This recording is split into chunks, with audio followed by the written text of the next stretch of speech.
Bonjour, bonsoir, ça dépend. On allait aux Zolanda Bisso, on a une émission à Bino Bolingara Mingi, ma solo na peuple, les émissions Oyo, ils sont toujours proches de la population pour na ko pesa bango ba piste de solutions pe ba koyo ka ba point de vue ya moko na moko pe ko luka solution esika Oyo les Cambozali donc ma solo na peuple les a représenté par moi na mboka Glody Ngumba H4.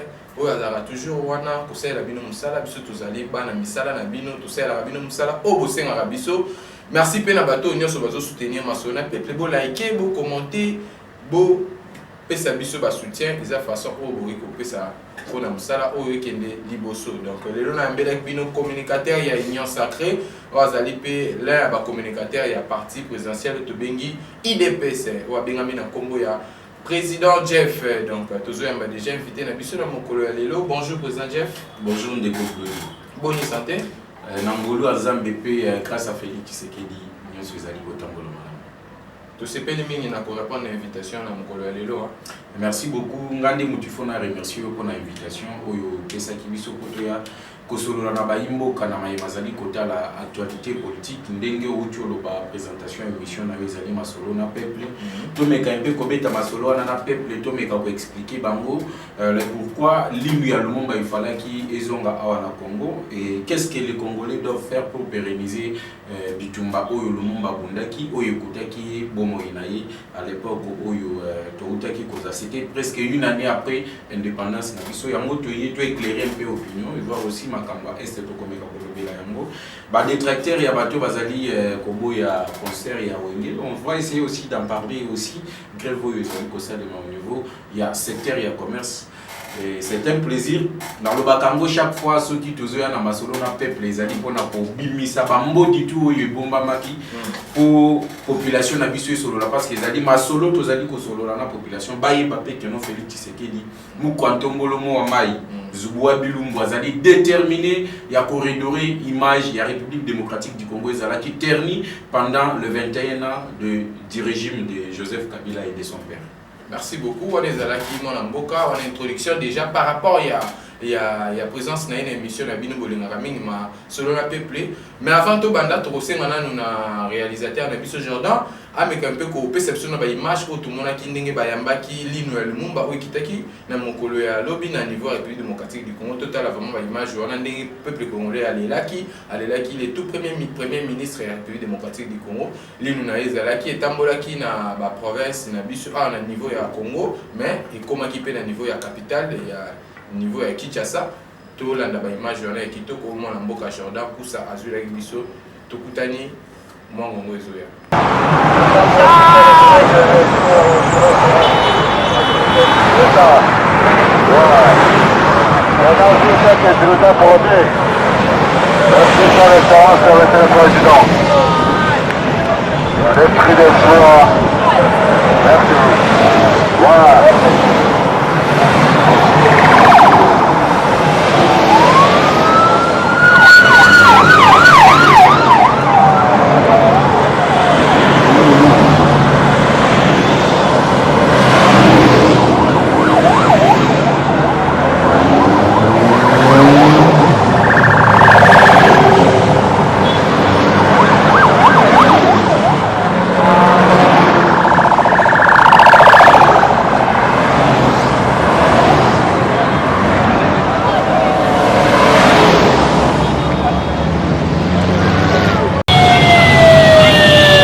pense qu'il y a bien un Bolandi, image Joana Ndenge vraiment cortège et tambola qui couvre un rapport international en Giliti à niveau il y a palais du peuple pour na kokende kocha lino ya papa la biso Patrice Emery Lumumba où il y a longtemps lino ezala libana mboka mais grâce il y a implication directe il y a chef de l'État Fatou Beto tout ça peut remercier par rapport à Ndenge Aza vraiment dans sens il y a humanisme où il y a toujours tout très proche de la population au moment où besoin zali il y a zala pour répondre donc bolandi ba image ezaki ba image moi mboka Jordan Kusande mtazo kiango donc to mekapé kokota na kati émission monsieur Mokolo le président Jeff Yo Mokolandi ba image wana est-ce que analyse ni ngo ça la to l'artine ngo ça par rapport y arrivé il y a linu ya ndeko Lumumba merci beaucoup pour na mutuna ndeko Glodi na uti oloba wa omoni biso tozaba bantu bato bazolo baloba mingi wana pour na oloba que non il ne fallait même pas passer à la cérémonie officielle. Bon, je me demande ce qui nous vivons dans quel monde aujourd'hui.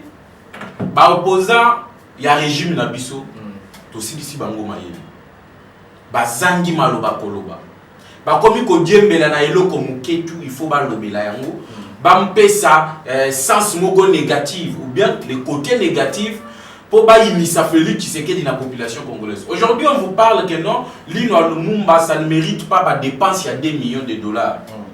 Mais ils oublient qu'ici au Congo nous sommes les Bantous, nous sommes les Africains.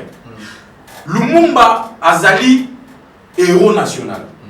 Nous avons toute une journée, le 17, au célébraka, le 16, non, c'est le 17, voilà. Le 17, les 16, Laurent Désiré Kabila. Le 17, au célébraka, journée, pour na honneur, il y a Patrice Emery Lumumba. Maintenant, Lumumba, ce n'est pas n'importe qui. Lumumba n'est pas Laurent Désiré Kabila. Lumumba n'est pas Joseph Désiré Mobutu. Lumumba n'est pas Joseph Kabila. Lumumba n'est pas Kasavubu. Les gens doivent savoir que Lumumba est la seule personne à l'époque coloniale Oyo a la parti politique qui sur toute l'étendue de la République démocratique du Congo. Kasavubu basala ba Abako. Abako ezalaki na symbole moko tribalisme. Donc ezalaki na caractère moko tribalisme. Il y a tribalisme. Batobaye baka histoire à Congo. Lorsque vous regardez Lumumba, parti à Lumumba, les Alaki Mouvement de Libération du Congo, MLC, les Alaki sur toute l'étendue de la République démocratique du Congo. Kasavu Boissala parti nae, mingi les Alaki pour Naba Congo, Abako. Kaloji Panagila et les autres, Basala va parti na Bango, les Alaki mingi na province na espace Kassai. Mais Lumumba était l'unique. Oyo a convaincu qu'à l'époque, Oyo ba Belge ba bandeki ko beta ba koko na biso mais Lumumba était capable de convaincre ba tout sur l'étendue, il y a territoire national, il y a ko créer parti Oyo zalaki na Congo ya Mouvement de Libération du Congo. De la soki tolongwe kana Congo ya Mouvement de Libération du Congo, vous allez voir que la libération du Congo est outa la idéologie, il y a Patrice Emery Lumumba. Alors Lumumba dans ces pays, c'est quelqu'un qui méritait mieux que Oyo, le 3 jours, il y a Day national. Les drapeaux, Oyo Zali en Berne. Pour l'anga, ils allaient moquer. Il fallait pas que ça les souligne. Oui, où est Zangi le banane? Où est Zangi? Dans le jour où il sinon nous matanga les allaient moquer. Fallait ça un mois. On peut faire même une semaine. Mais déjà Lumumba, vous savez le valeur que Lumumba nous a laissé. Il y a 60 ans, 70 ans. Mais c'est ça le problème. Lorsque nous regardons la classe politique congolaise, na bao bazana pouvoir, na bao bazana opposition. Ne bisika bato bamona kanga moi mabe parce que na lobaka ba vérité wana. Et ceux qui sont au pouvoir, et ceux qui sont dans l'opposition, et ceux qui ont passé na pouvoir na biso. La plupart des gens commis atteindre 10% ya oyo Lumumba zalaki na moté.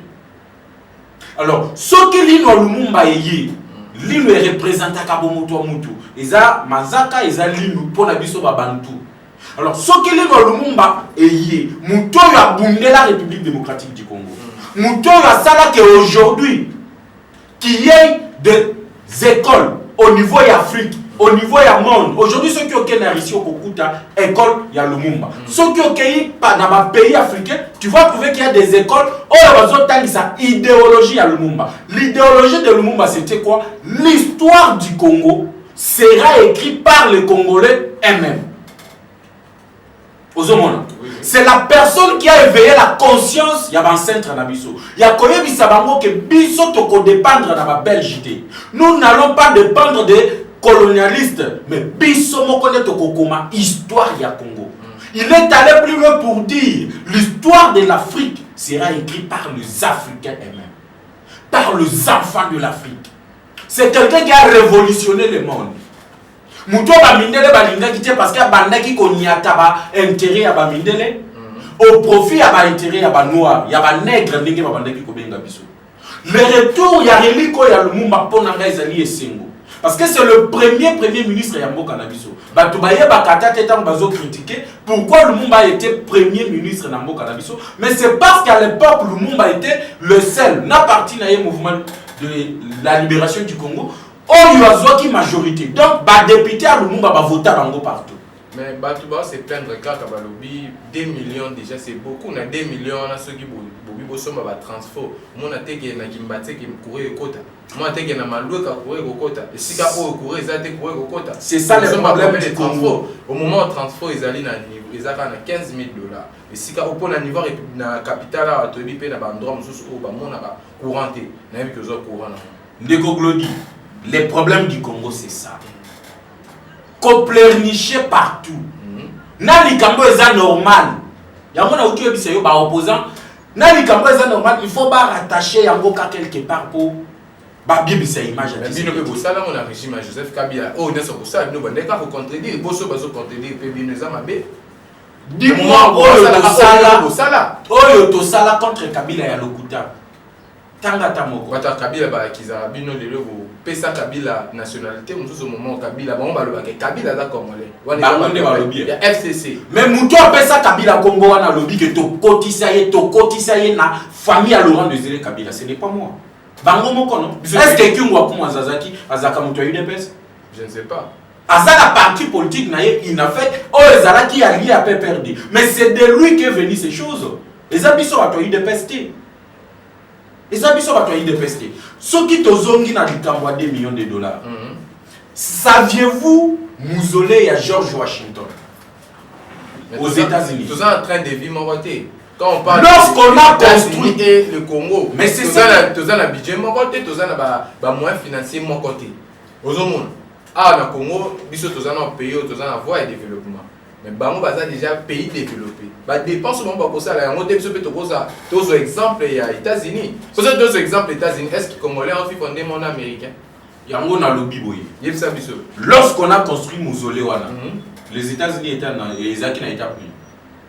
Batongi yango actuellement dit. Yango biso peut to lander exemple États-Unis. Non, il faut honorer les fils du pays qui ont donné leur vie, qui ont sacrifié leur vie pour Namboka. Si aujourd'hui nous avons l'indépendance, l'indépendance c'est apporté la personne en ligne. Il y a l'État qui est communicateur, puis il y a l'IDPS, il y a une histoire, il y a beaucoup bien. L'indépendance c'est apporté la personne. Il y a des avantages, il y a des avantages. Avantage à l'indépendance, c'est alliés belé. Comme aujourd'hui nous sommes indépendants sur le plan politique. Tu es sûr? Effectivement, aujourd'hui, pour le président de la République, tout le Ganama Ponami, non? C'est premier et avantage à Liboso. Peuple congolais a kopona oye alingi pour diriger. C'est le premier avantage. Deuxième avantage, aujourd'hui, on ne dépend pas nos entreprises. Parce qu'on dépend de la colonialiste. À l'époque coloniale, tous les entreprises qui dirigées que par le Belge. Mais aujourd'hui, ceux qui ont aucune entreprise, vous allez trouver le fils du pays qui dirige ces entreprises. Même si vous respectez l'idéologie à Lumumba. Mais sur le plan, il y a valorisation, il y a race africaine, c'est déjà avantage. Oh, Lumumba peut s'abisso. Ceux qui ont l'andakamaye Lumumba lobaki, les lots aux abissiko toza les lots. Mais il y a des gens on n'était pas encore préparés à cause de l'indépendance. À un moment où il fallait tous les années nous quitter. Tous les années. Mais on a fait la gestion publique. La Belge va faire la Kabiso. La Belge va violer la Kabiso. Bakata Kabiso Maboko. Et tu dis que Mouto Azala qui n'a esprit révolutionnaire, Net Lumumba, Atika, Tokendeti peut-être à 10, 20 ans Moussoussou. Mais c'est de la fausseté. Nani a lobby que Tozala qui prête. Qu'est-ce qui prouve que Tozala qui prête? Parce qu'au moment où Bapé signe de Mobutu, tout le monde est de Mobutu pendant 32 ans. Tu as dit que ce n'est pas ma gestion en Boka. Oh, pillage, c'est ça la main. Pillage, c'est ça le manafin, il y a Mobutu. Mais à l'époque, il y a Mobutu. Il faut dire les choses claires. L'époque, il y a Mobutu, ceux qui ont tenu papa, qui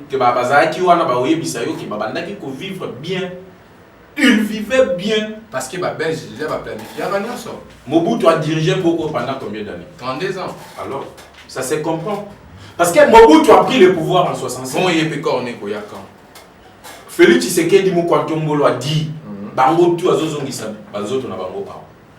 Ezala nzoto wa Mobutu, ezala limu ya Lumumba kutu uti ozonga sikoyo tozana day national.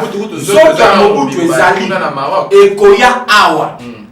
Le même Tosaleli Lumumba, Tokosala ngo pour Joseph Mobutu.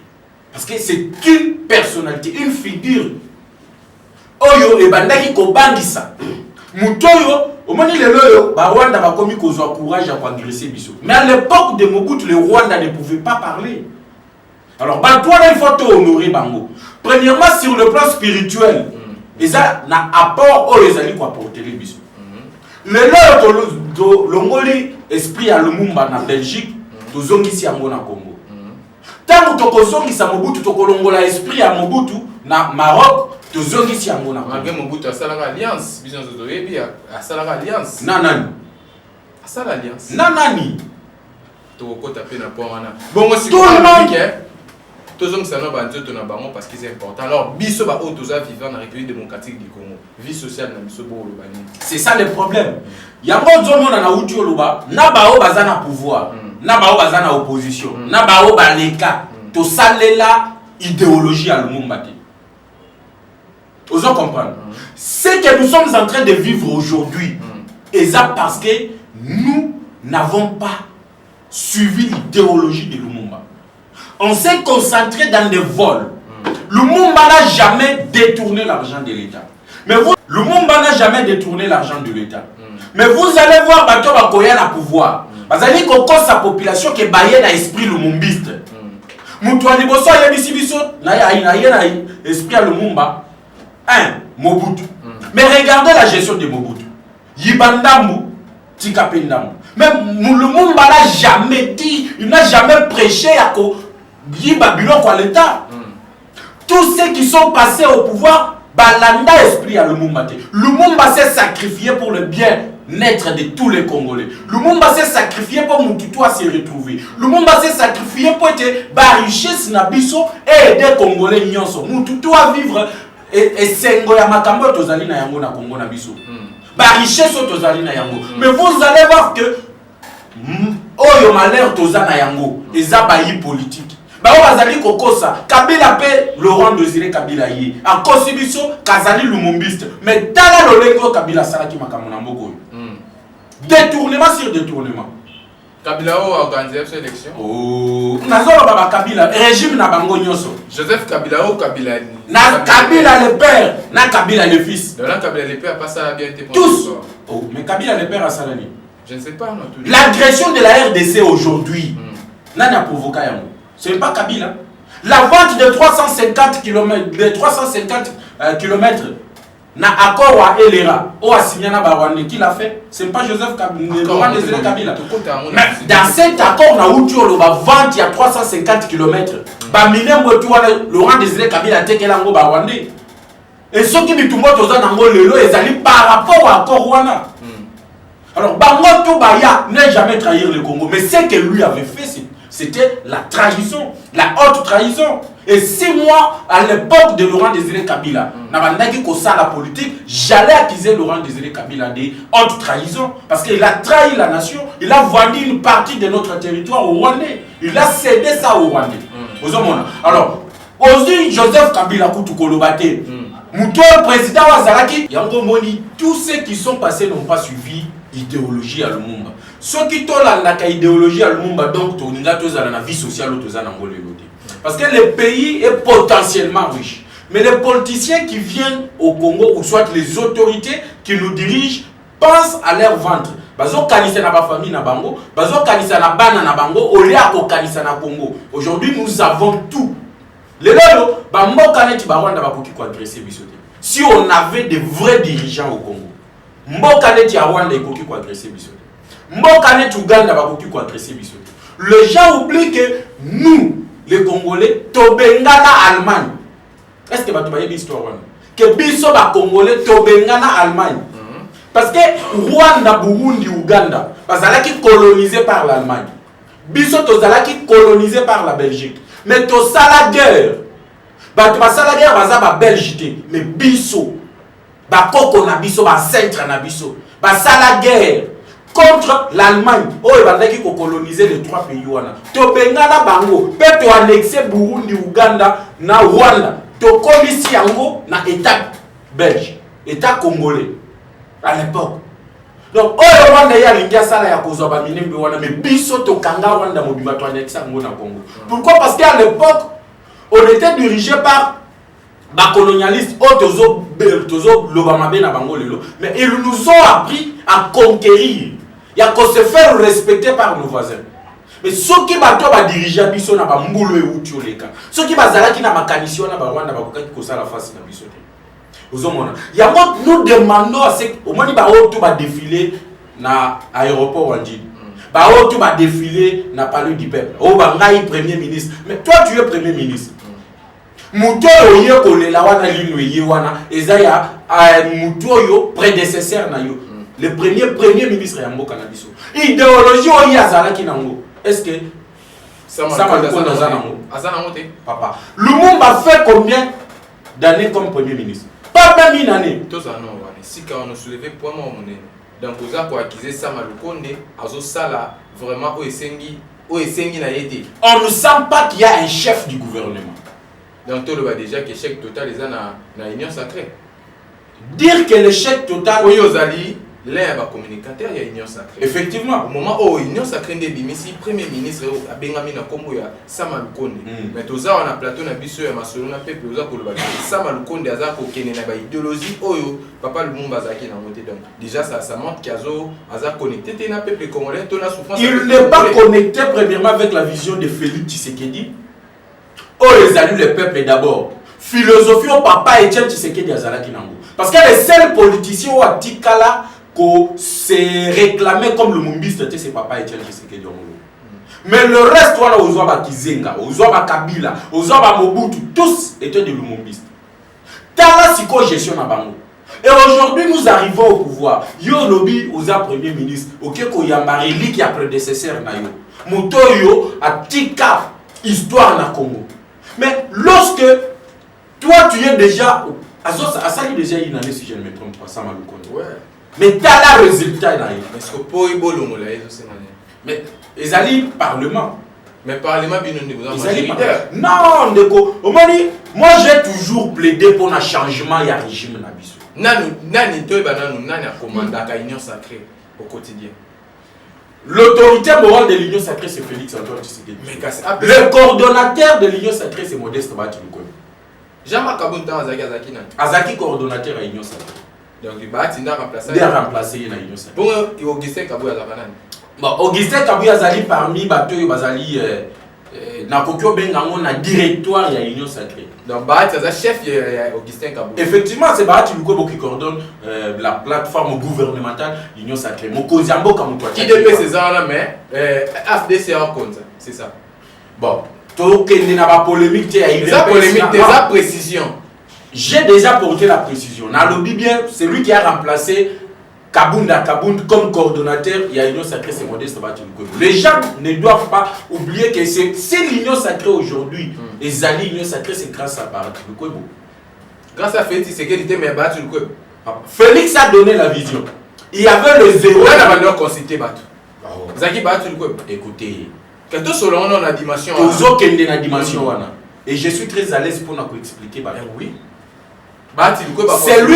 C'est lui qui a donné la vision. Qui? C'est Félix Tshisekedi. Oui. Mouto a boma mariage à FCC Cash. C'est Félix Tshisekedi. À Lobi, il veut une nouvelle vision. Il y a l'union sacrée. Mais il fallait qu'il va travailler dans ces. Pour concrétiser yango. Yo cheka Bahati, bah Jean-Marc va travailler à côté. Non, écoutez, qui était informateur? Officiellement. Oui. Mais c'est Bahati le bon nom. Mais c'est Bahati qui a été informateur. Pour identifier réellement l'union sacrée au Tozolo, l'union sacrée. Qui était l'informateur? Mais c'est ce que j'ai dit. Mais yo le bac idée. Non, dans l'obité idée, j'étais clair que le lorsque le gouvernement wana, l'union sacrée à majorité ou tout nanga mutuna que vous êtes majoritaire. Bato yo basali que ba identifier majorité wana, Bahati Lukwebo. C'est ce que j'ai. Faut expliquer une opinion nationale que Bahati Lukwebo parmi bato yo, ba travail qui pour la to former. Mais c'est ce que j'ai dit. Oui. Dans l'union sacrée oyo tuzana yango lelo. Bahati Lukwebo azali élément clé na makambo yo salimina. Parmi les éléments clés, faut le battre. Na lobi parmi les éléments clés. Parce que tu dis ba négocier makabon pe ba bunda pour na union sacrée to mona pour na to ba IDPS to union sacrée a boto la majorité à niveau assemblée nationale to mona musala o ndeko. Jean-Marc Kabund malgré vos arané sous idéologie mon côté par rapport à ba divergence politique mais à salaka musala makasi na kati ya assemblée nationale. Mutu aboyi bitumba ya Jean-Marc Kabund na concrétisation union sacrée zaki. Mais vous devez savoir que Kabund était là mais Tshisekedi a nommé Bahati informateur. Ça dit beaucoup. Kabund était là mais Tshisekedi a nommé Bahati comme informateur. Bahati Lukwebo aboya clan Kabila. Parmi les gens, le force, Tshisekedi a s'appuyé à Nango pour la majorité à l'union sacrée. Il y avait FDCA, il y avait Modeste Bahati Lukwebo. Plus de 70 députés. Ils ont apporté poids à Mounel et Nakati à l'union sacrée. Notre débat n'est pas là. Le problème nanga ezala qui a expliqué tout esprit à Lumumba. S'il y aura un débat, il y a ça sur l'union sacrée, on va le faire. Parce que biso tozali, tozala communicateur, il y a mokonzi mboka union sacrée, nous fédérons ensemble. Tozala kosa ya bolingo. Il y a papa na alors Condé le premier ministre par rapport à l'idéologie à Lumumba. Yo, Banza Sukoni, faut pas le montrer. Mais je l'ai toujours dit que Sama Lukonde doit partir. Quel est le bilan de Sama Lukonde? Après 2023, quand même. Mais quel est le bilan de Sama Lukonde? On voit il y a Sama Lukonde, on a renforcé le bilan. Le président de la République en 2023 a beaucoup de la population. Mais tout le monde a vu que Félix Tshisekedi travaille. Et il n'est pas aidé par le gouvernement. Il y a certains ministres qui aident le chef de l'État. Mais le premier ministre et d'autres ministres n'aident pas le chef de l'État. Et Yébani. Il y a des ministres qui viennent de l'ensemble de Moïse Katumbi. Togolugato vendre la vraiment dossier Oyo. C'est la émission spéciale. Tu as bilan et ça m'a demandé depuis côté. Un bilan largement négatif. Ça ni apporté pour la peuple congolais. Bilan largement négatif à Sama Lukonde.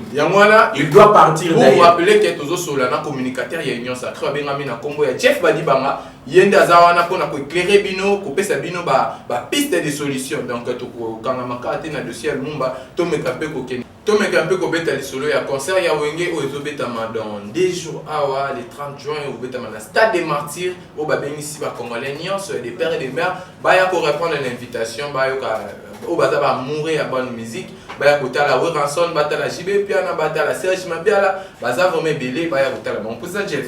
Il y a des Congolais au pays déjà pour Ima. Par rapport à un concert, il y a les 30 juin, les Congolais me souvent lobby.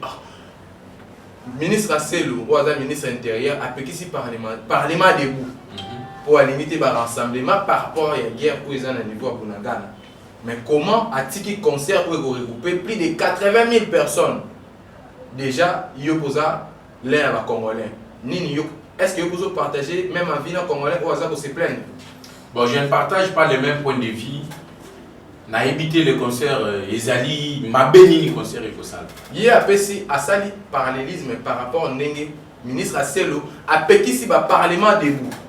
par rapport à limiter par rassemblement et bah de belé si comme par rapport à moins insécurité à niveau ya Congo par rapport à la guerre il y a Bunagana entre rebelle M23 n'a pas décidé bien sûr et on est pas à évoquer si j'ai concert il y a le 30 juin qui est pourquoi bakotika 80 000 personnes baza lesika ou biso dans un concert bazo kufa mais biso koto bato babina musique pourquoi pas te banila wana congolais wana nde alobi. Voilà, merci beaucoup. J'aimerais dire à ces Congolais là na ba imususu bazo kanisa bongo ke bazali ko kanisa mabe. Ba kanisa ndenge nini kasi. Aselo atikala okanga ba parlement dégoûté parce que bitumbeza na est.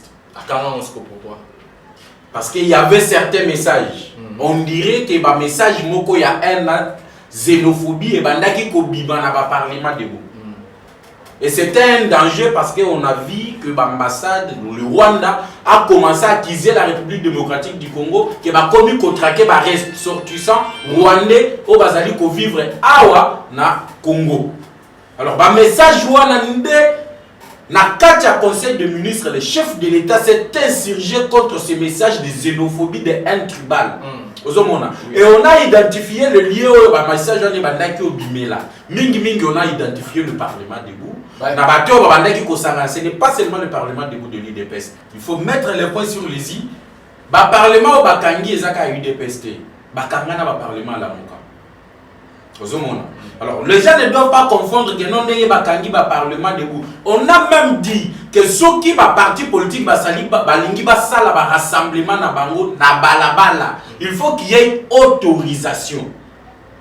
On a vu les jeunes balati ba sukutu, bilamba semblable na sukutu, il y a ma pinga na biso, bazui ba macheti, bazui ba biloko ebele, ba komi kosala oyo to bengi track ya batu moko boye parce que mutu azana zolo mulai peut-être azali semblable na Rwandais, ba komi ko traquer bango. C'est par rapport à ça que le gouvernement a pris ces mesures là. Alors, il y a parce qu'il y a guerre na Bonagana. Non. Alors, concert au Ezali Kosalema. Ndeko Glodi. Il y a guerre à l'est. Il y a Kate, au Sokola Kate. Tu ne vis pas ta vie. Tu fais des émissions, non? Parce que mais aux autres salles, émissions, aux autres salles, Moussala na yo. Mais pourquoi Kopé qui s'appelle Bandeko na biso, on a pas Moussala na bango za musique. Aux autres pays qui s'appellent Basala Moussala na bango parce qu'il y a guerre à l'est. Mais ici, en République démocratique du Congo, il y a nani batolobi les guerres sont à est non mais toza na kati ya deuil national tozo la Patrice Emery Lumumba il fallait que koloba pe que non ndenge guerre sont à est to le Lumumba te que ba ministre ba sala musala te que gouvernement est sala musala te. C'est irraisonnable et à réfléchir bongo. Bato bazali ko réfléchir bongo, je pense bazaka bato ngamba kuna. Bato yo bazali ko soutenir ba la muka ba sutuka ba luka de bango ba ko sala ba déclaration wana. Mais un homme normal ne peut pas réfléchir de la sorte. Bandeko bazo sala concert. Balobi 50% ya recette oyo kokota ba continue de la basi ya basoda bana na bango ba vivre frais ba biloko po bali akabazanga ka iloko oliati. Siko bato yo bazo sala musala na bango. Bazozo a se sacrifier bazo 50% ba pesa na mapinga na bango. Siko to kopekisa concert wana par rapport wa nini? Infraction nini basali? Ezali ko violer disposition nini ya constitution? Ou bien loi nini bango ba violer yango ngai nazali komona yango te. Pour moi, je les encourage basala musala na bango tout comme yo zali kosala musala na yo. Il y a journaliste que chaîne na yo est fonctionné tout comme gouvernement ezali ko travailler tout comme tozo le Lumumba. C'est normal et le quoi normal eza wana te.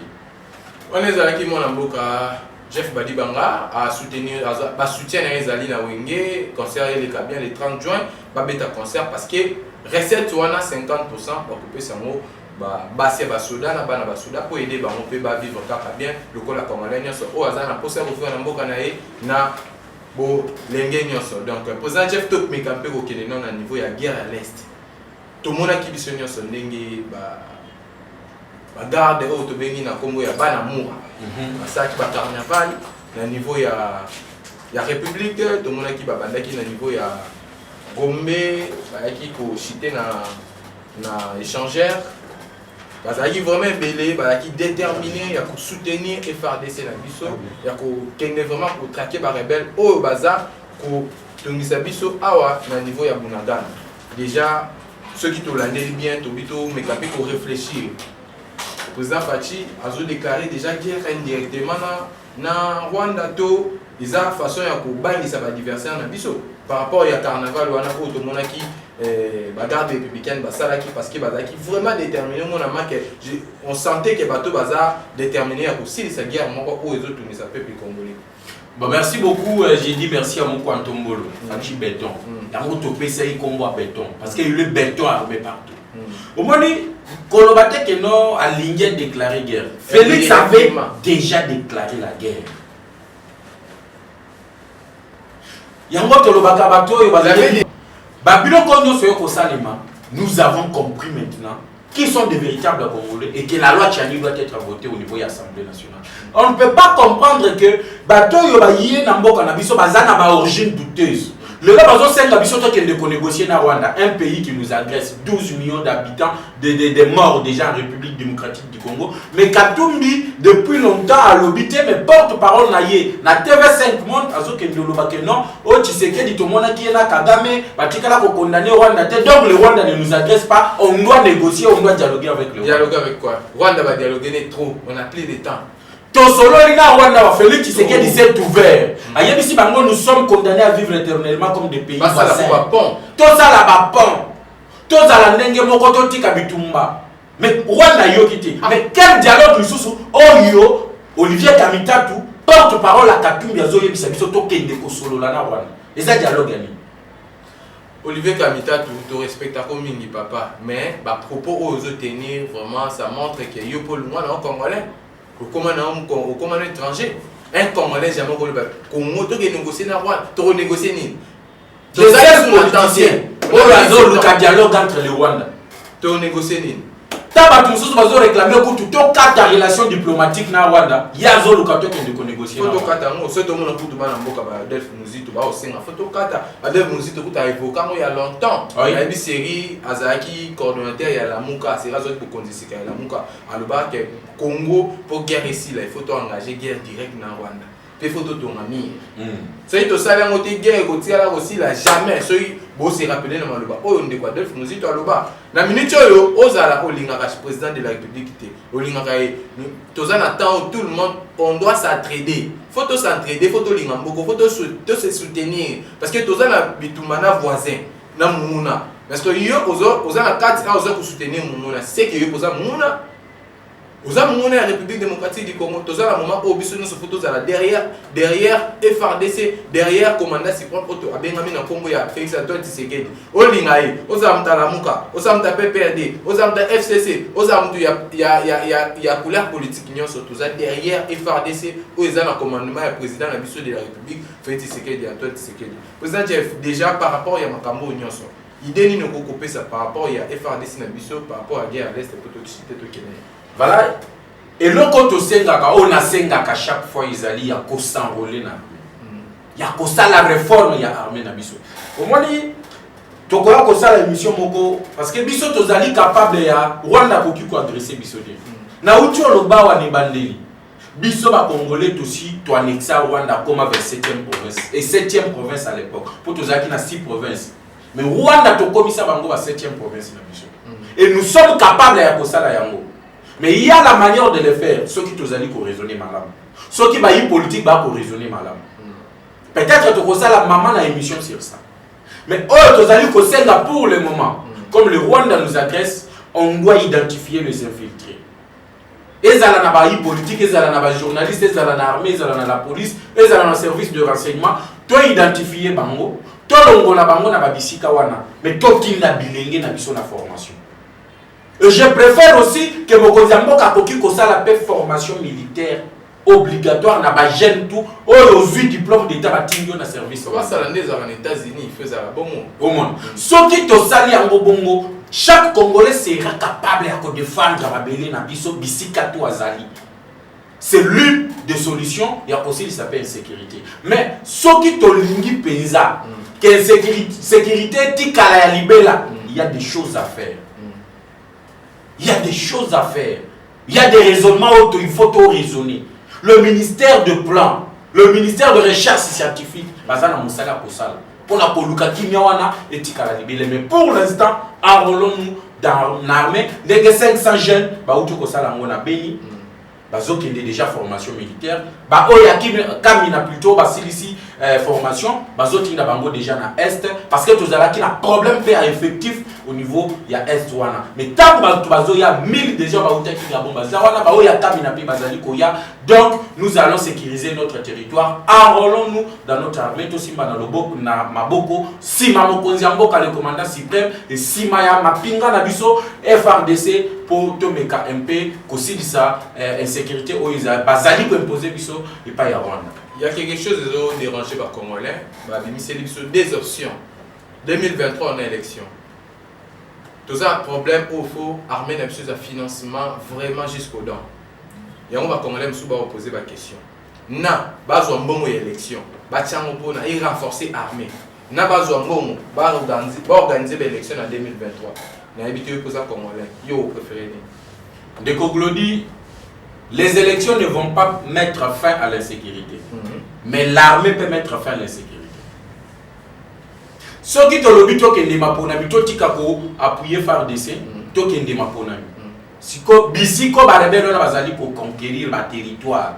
Oyoka moko boye ba conquérir province. Est-ce que ba ndeko bazam na ba territoire wana ba kosala ba est-ce que ba kende maponami yango?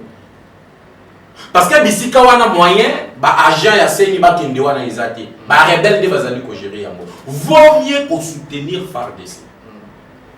Il faut bien qu'on soit mis solo à l'élection, on a soutenir Nango FARDC. À condition que toi aussi il y a insécurité. Ceux qui t'oscillent ici ma campagne insécurité, dès que tu as la campagne élection. Élection et qu'aussi il y a problème à insécurité. Mais la sécurité et que ça l'a été ma ponani et ça les manalolenge ya bien. Tu as vu que l'élection où il y a eu salema, il y a ceux qui n'a béni ceux qui territoire ni oh va voter quitter. Oh fallu la senga bango non boko makaka kombo ya moto lingo voter na papier okende kotika soki na église catholique soki wapi. Alors babilo voilà to lingi ça les malisu souti. Pour ça na biso ezali to se concentrer na makambo ya est. To silisa na sécurité ya est et par après to koya ko sala maponami oyo elongo bani. Donc yo vous préférez mbongo wana ba tchamo na FRDC. Effectivement. Basomba minduki. Basombela ba ndeko na biso bazali na front biloko akolia bazanga eloko te po ete to repousser munguna libela et tant que to sécuriser territoire na biso to koya ko sala mapona il n'y a pas de problème dans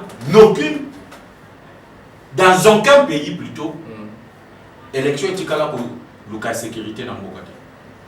Par contre élection eluka ka sécurité oyoka ba même les États-Unis tu as Joe Biden na Donald Trump toi Trump tant lobby que no Biden muto a gagné l'élection ba keiti na Sénat na bango ba mati likolo ba mur kuna insécurité comment dire sous makasi au niveau des États-Unis. Alors to fili ça na insécurité to pesa mapinga na biso ba moyen tout pour être ba fili ça insécurité à est.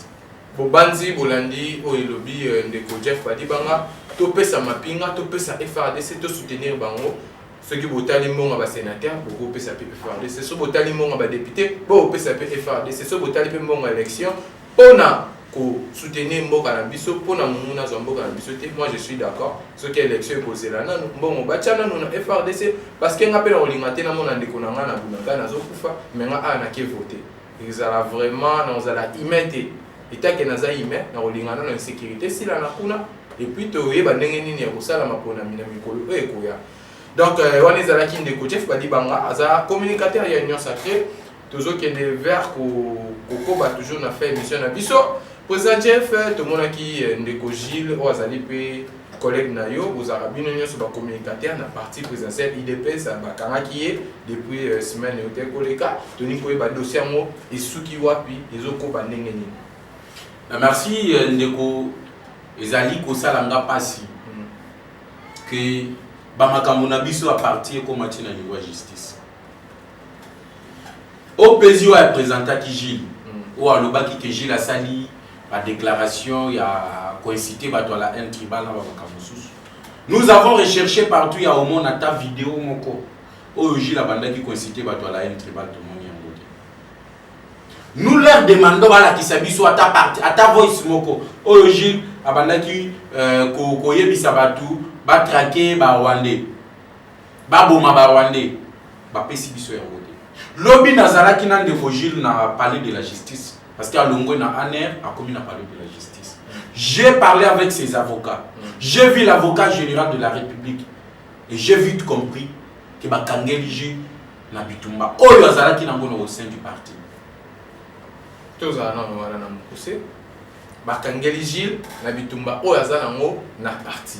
Bon, tozonga pe sous moi si mandat muto mona ki ndeko Gilles bakangi na niveau ya commissariat provincial et sika oyo ndeko Kasongo azala wana pona ko diriger province ya Kinshasa. Na monoko ya Gilles a autant toujours secrétaire général il y a IDPS. Yenda kangisinga yende boyende boy. Mais par rapport à la nuance oyo tsheli biso ke bitumba oyo za na kati ya parti. Donc yo posa pour accuser le secrétaire général. Je n'accuse personne mais je dis la réalité. C'est quoi la réalité alors? Gilles Aloba qui bato bayaki na machette na bandal. Vidéo eza alobi muto atindaki bango atangi komba muto wana. Et tant que Gilles va se présenter na ba OPJ na inspection provinciale, il y a la police à Kinshasa. Vous avez Bolaka qui Gilles, non? Et lorsque moi je suis parti voir ces avocats, j'ai aussi si qu'ils allaient les cambois politiques, ils ont ma incitation à la haine tribale. Mais nous demandons au secrétaire général, Azali Tata Yabana, et Tata Yabana, attends-moi na tumbindaku, baba kakaye na kati ya moto de. Vous avez au bout du mois na tumbindaku par mes gardes. Na likolo akanda yo pe ozu mwana obwaki na moto oyo ezotumbandako. Donc tu n'es pas un vrai papa. Mais je sais que Augustin Kabouya c'est un homme à grand cœur. To sengié libération de Gilles Kaloubi. Nous réclamons la libération de Gilles Kaloubi. L'union fait la force. Ndenge nga nazali ko communiquer pour na mokonzi ya mboka. Gilles aza communiquer na bandal na parlement de Bounaye pour na mokonzi ya mboka. Dieu merci chinois Abdul bazo communiquer na parlement na bango nouvelle génération. Pour na mokonzi ya mboka. Mustafa zo communiquer pour na mokonzi ya mboka. Général Neville Lunga zo communiquer pour na mokonzi ya mboka. Oyo nga na kokaki koloba bien te. Pour mutu mususu a comprendre yango. Gilles a koki koloba yango mutu na comprendre pe aye ko soutenir mokonzi ya mboka. Mais ce qui Gilles azate nous c'est déjà perte na bisika moko boy. Nous avons besoin de Gilles. Élection en 2023 ils ont musikate.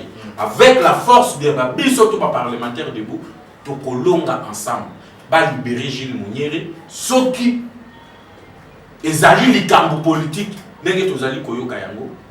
Augustin Kabouya limbisa ba libérer Gilles, azali moi na parti ozali tata, c'est vous qui engagez les partis, vous devez peser de votre poids que notre frère et confrère Gilles Ameka Kopima na bisiko azali na libéré de konabiso Gilles na bisika oyo azali pour le moment parce que tous na posa na ye pour na kosala campagne ya mon kwantombo. Donc ayeba bakanga ki ndeko pati tumba da peka communicateur. Effectivement, ya mo tozali kosenga na Augustin Kabouya. Bato bazali ko communiquer pour na mokonzi ya mboka. Biso tozawa na pona parti. IDP César na ba avocat. Soki effectivement IDP César na ba avocat. Soki y a un problème, il faut appeler les gens. Dialoguer. Mais tant que oyo bakangi, o koto bakangi, ba mususu balobi o bazolu kisabango. Donc, to combien d'insécurité, ezali ko bebisa image ya parti présidentiel. Po ba tutu o bazoki makima wana, na ba message na bango bazotinde na ba réseaux sociaux, net Gilles. Ba bosolo na politique bazui ba TV5 bazui, ba télé 50 bazui, ba digital bazui. Tango azoloba publiquement que bakangi ngai pour na yebisi Kabouya redynamiser parti. Vision d'abord, image à partir d'Ali Kobeba. Alors, il y a une autre façon de traiter Makambo.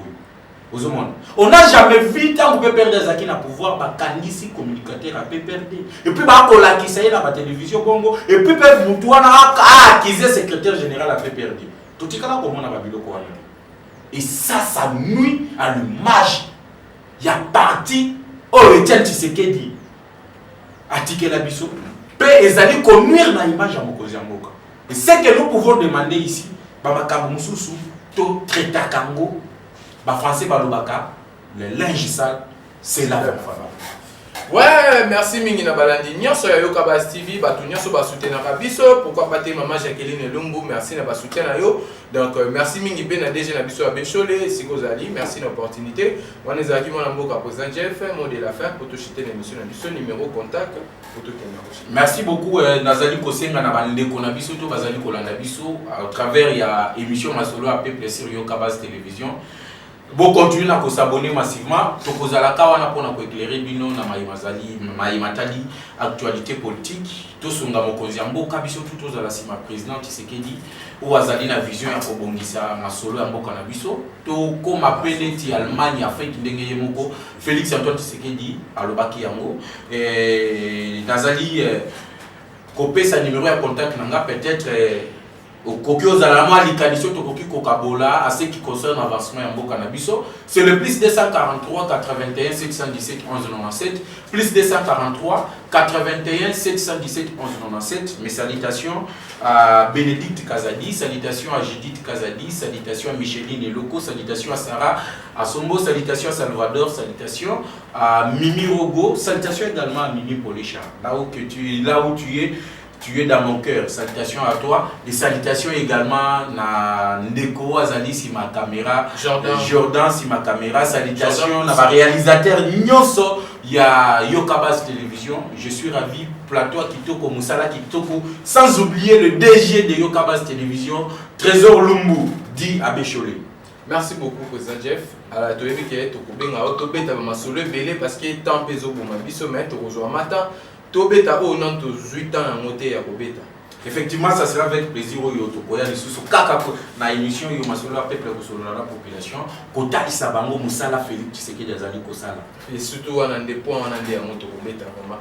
Merci mingi na balandi nyonso bozo soutenir biso so pe tozo bia moi kitoko na TV, tozo mona grâce ya Lionel Paku na Canada, to mona ki Herman Ngumba ko azali partenaire privilégié o yazo pesa biso toujours kaka ba chance na opportunité au sala musalo kitoko Herman Ngumba na niveau ya Dubaï, tout le monde qui bijou blé quoi on a niveau à conseil d'état pourquoi pas te honorable Yann Bongibo Wazali parmi tu vas soutenir la biso na niveau à Yoka Base TV pour continuer toujours à soutenir biso pour liker pour commenter tout le monde qui maman Julia moi si à Pembe donc il est pas ça parmi bateau va soutenir biso maman Julia moi si à Pembe to monsieur Bambote si Kozali maman Jacqueline Lumbu pour soutenir biso tout le monde qui vraiment bande qu'on a biso basé belé Serge Moura tout le monde qui maman Consolate tout le monde qui Christian Kazadi les Métinois tout le monde qui Medi Kabemba il y a maman Chancela tout le monde qui Andy Kabila il y a maman Sabrina donc homme marié vous avez même belé vous continuez toujours pour soutenir pour l'embater vous pouvez toujours opportunité on a ça qui tout le monde qui maman Candide Mounango tu peux suivre Bambote si vous allez vous continuez toujours pour soutenir biso tu peux suivre Bambote vous liker vous commenter vous partager vous pouvez ça point de vue vous pouvez ça biso vous ça remarque et vous ça la peut bien tu kutani à la prochaine Jordan Koussa Kitoko Makasi.